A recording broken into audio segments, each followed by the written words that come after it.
Welcome, and in this lesson we're going to demonstrate how to use Amazon EC2 with our IAM roles.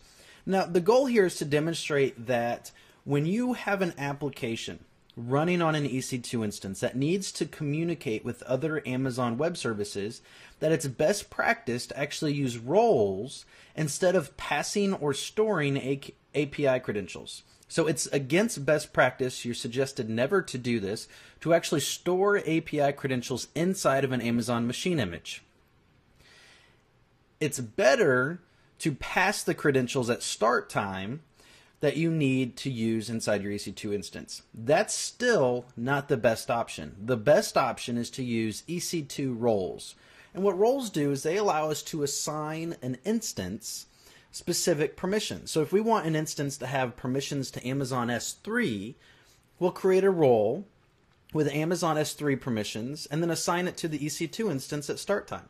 So let's demonstrate both with and without roles. So the first thing I'm going to do is I'm going to go ahead and launch an EC2 instance without a role. And we already have our web server one here. If you don't have that, just launch a basic instance.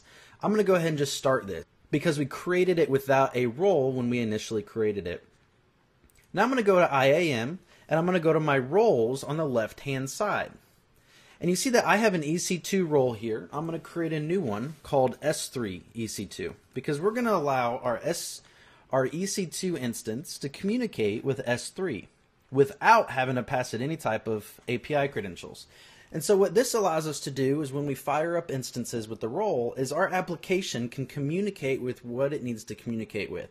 We don't have to worry about updating API credentials whenever they change. We don't have to worry about security issues with API credentials. Okay, then we're going to select continue. So we're going to go ahead and select the Amazon EC2, and it says allows EC2 instances to call AWS services on your behalf. And so we'll select, and then we're going to browse down. And let's see if we can find one specific to S3. I don't know if it's in here. If it's not, we can either build a custom one. Here we go, S3 full access, and we can select, and again, you can give it full permissions to everywhere, but we're just breaking it down a little bit more to say the EC2 instance can only communicate with S3. And when we say communicate, that means our code can, or our Amazon command line interface can interface with Amazon S3, but no other services without the API credentials. And we'll select continue and select create role.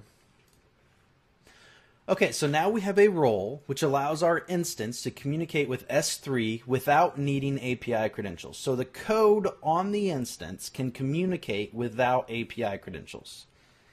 And we'll go to EC2 and we'll go to instances. So I'm going to go ahead and launch a new instance. And we're just going to use our Ubuntu 12 because that's what we've been using all the way through. I'm going to select next because we're just going to use a T1 micro. Now what I'm going to do on the configure instance details page, I'm going to go down to IAM role and I'm going to select S3 EC2. This is how we assign those permissions to an EC2 instance. And I'm just going to browse through everything else. Go to our App A security group, review and launch. We'll launch, select our key pair. I'm browsing through this pretty quick because we've spent a lot of time on learning how to launch EC2 instances already. So now we have two instances running. We have our web server instance, which does not have a role assigned to it, and then we have an instance firing up with a role assigned to it. So now what we're going to do is we're just going to quickly connect, install our command line tools. We're just going to quickly connect and install our command line tools and demonstrate how our EC2 instance without the role cannot communicate with S3, and how our EC2 instance with the role can communicate with S3. So I'm going to do a sudo apt-get install python pip, because again, we're just installing the command line tools real quick. Since it works and utilizes the API, that'll be the same as running individual PHP code or Python code, for example. Okay, and so now I'm going to use pip to install the AWS command line interface. And it's going to take a quick second just to do that. While it's doing that, I have to do the same thing on my other instance, so I'm going to go ahead and connect to it and get that started. So what I'm going to do is I'm going to install the Amazon command line interface. So I'm going to do a pip install, make sure I'm using it as sudo or the root user, pip install AWS CLI. That's going to install the command line interface. We're going to move over to our instance that has the role assigned to it and install our tools. So I'll do a Python pip, make sure we get our install command in there. We'll come back, and now that we see that our command line interface is installed, we are on the instance that does not have a role assigned to it. So if we type AWS S3 we are not going to be able to communicate and view our S3 buckets. Notice the error message, unable to locate credentials. This instance is not the instance that has the IAM role assigned to it.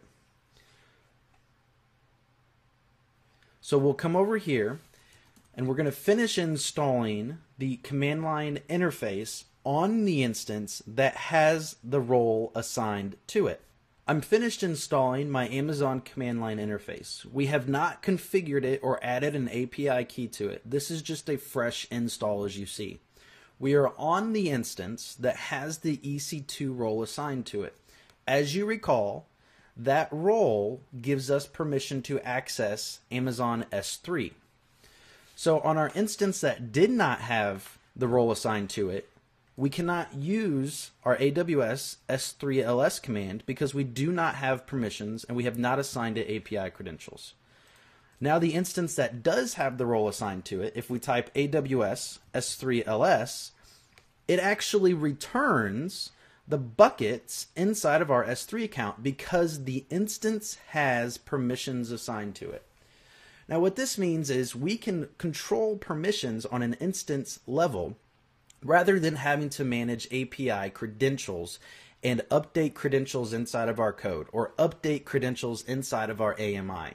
And we don't risk somebody else gaining access to those API credentials. If your code is hacked and they see those API credentials, then what happens? The hacker has access to whatever those API credentials had access to.